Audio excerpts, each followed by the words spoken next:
청신호 간전 여러분 안녕하세요. 자, 감정을 나타내는 우리 신체와 관련된 우리말 표현이 참 많다는 거 여러분 아시나요? 예를 들어서 참 내가 만족할 때는 입이 벌어지다 라는 표현이 있고요, 부끄러울 때는 귀밑이 빨개지다, 조바심이 있을 때는 발을 동동 구르다, 흥분할 때는 손에 땀을 쥐다, 기쁠 때는 가슴이 설레다, 슬플 때는 가슴이 아프다, 두려울 때는 간이 콩알만해진다, 등골이 오싹하다, 또 근심 걱정이 있을 때는 애가 탄다, 또 애간장이 녹는다, 간이 떨린다, 이런 말이 있죠. 놀랄 때는 간이 철렁하다, 간담이 서늘하다, 욕심을 낼 때는 간이 부었다 등등, 이처럼 우리의 감정을 신체 기관에 비유한 말들이 참 많이 있습니다.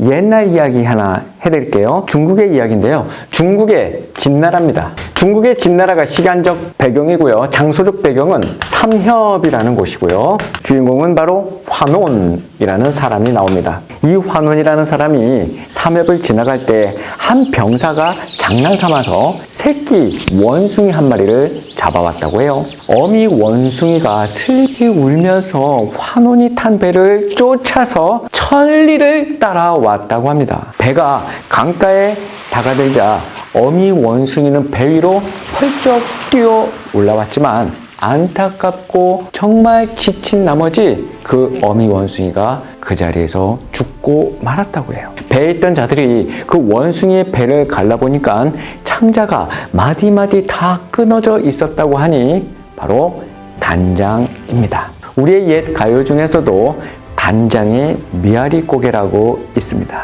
한번 감상해 보실까요?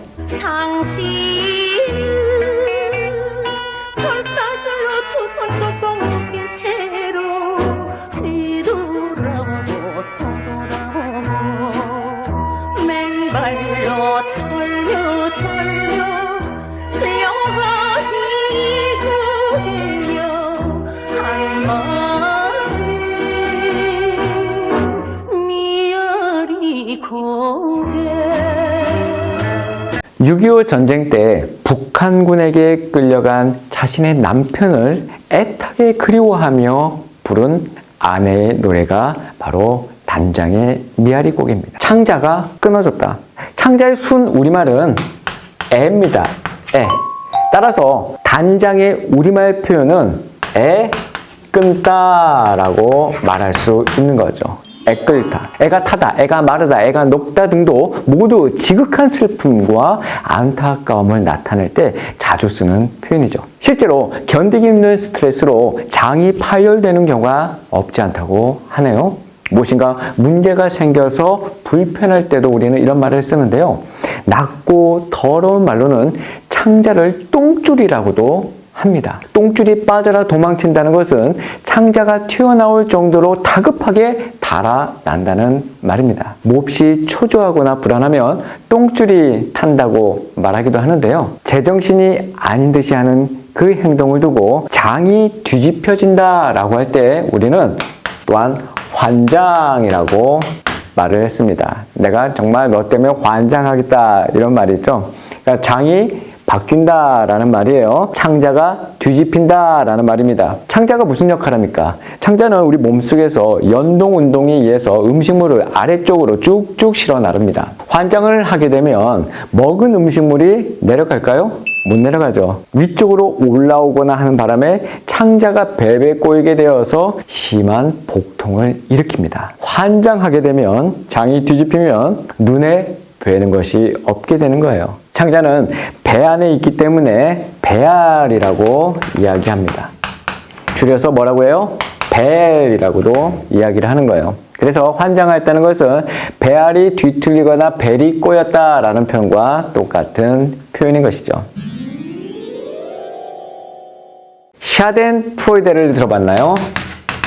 샤덴프로이데.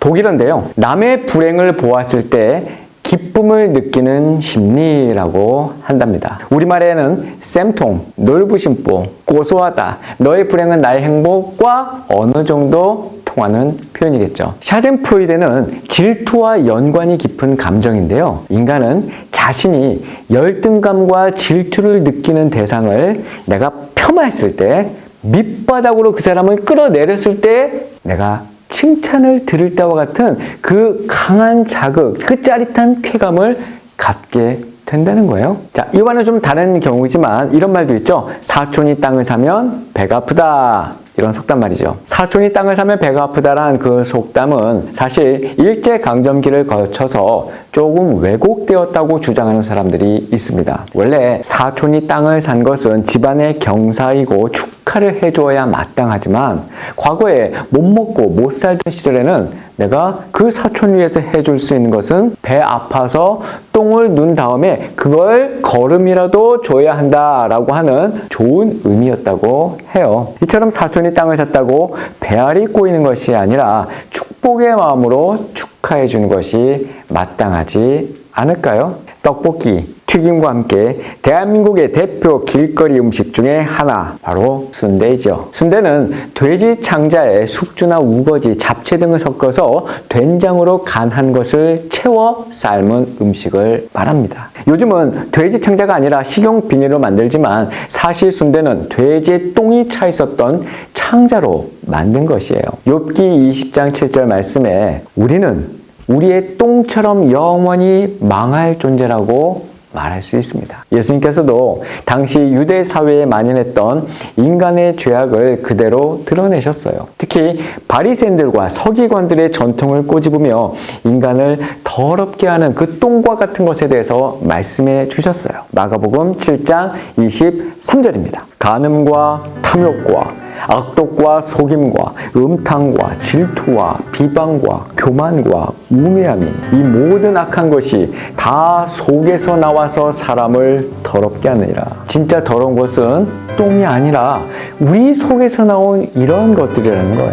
빌립보서 2장 3절에는 이런 말씀이 있습니다. 아무 일에든지 다툼이나 허용으로 하지 말고 오직 겸손한 마음으로 각각 자기보다 남을 낮게 여기고, 평소에 나보다 낮게 여긴 게 아니라 낮게 여긴 친구가 혹시 있지 않았나요? 기도하는 마음으로 그 친구를 불러내서 떡 튀순을 만나게 나눠 먹으면 어떨까요? 정신없는 가족 여러분, 다음 시간에 만나요.